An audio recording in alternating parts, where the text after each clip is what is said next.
Les scies pour tuyaux Exact Pipe Cut disposent d'une interface utilisateur unique et facile à utiliser, développée par Exact Tools.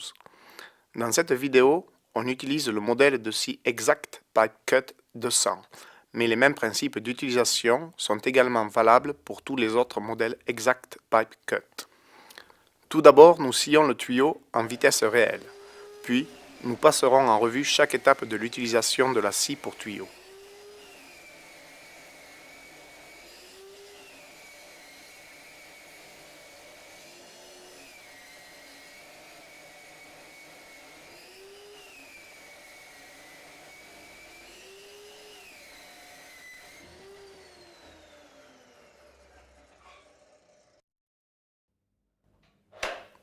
Vérifiez d'abord le fonctionnement des mécanismes mobiles.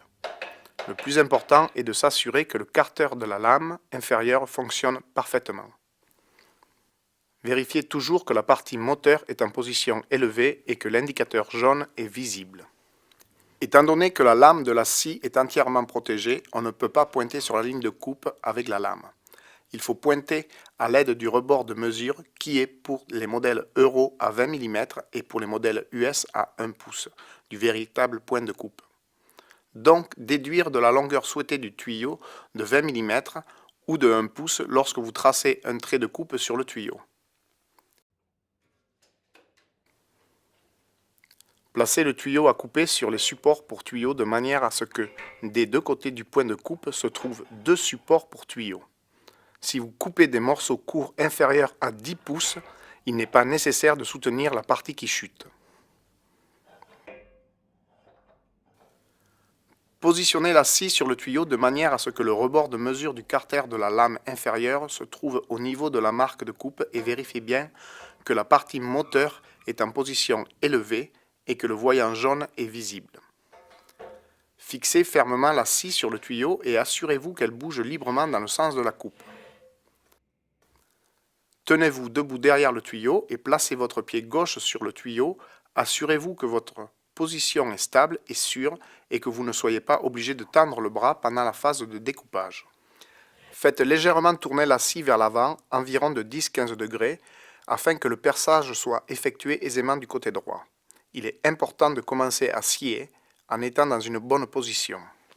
Déverrouillez le mécanisme de blocage de sécurité du bouton marche-arrêt et appuyez sur le bouton marche de la scie. Appuyez sur le bouton marche pendant toute la durée du découpage. Libérez le bouton marche uniquement après que le tuyau soit coupé et que vous ayez remonté la partie moteur en position élevée. Laissez la lame effectuer des tours complets avant de commencer à couper. Appuyez uniformément sur la manette d'utilisation jusqu'à ce que la lame touche le tuyau et continuez à appuyer fermement jusqu'à ce que la lame perce la paroi du tuyau et que le voyant jaune disparaisse.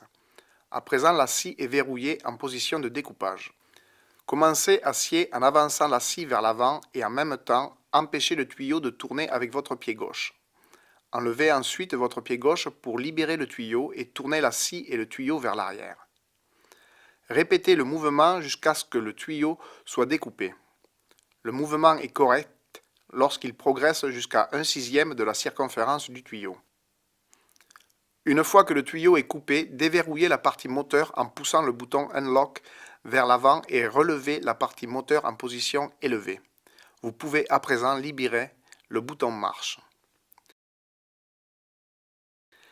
Détachez les griffes de la scie hors du tuyau et enlevez la scie du dessus du tuyau.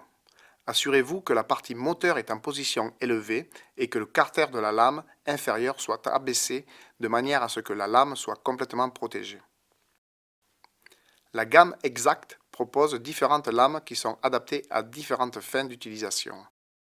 La lame TCT est une lame commune qui est adaptée pour couper l'acier, le cuivre et le plastique.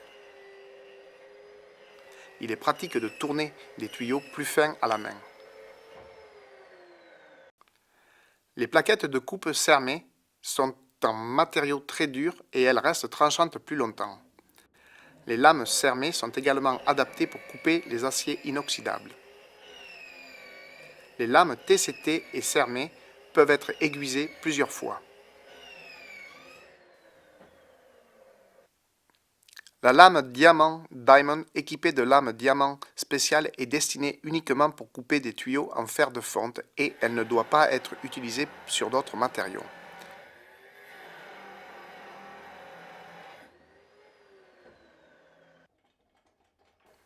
Si vous avez scié un tuyau en plastique et que vous avez l'intention de scier du métal, nettoyez toujours la lame avec soin.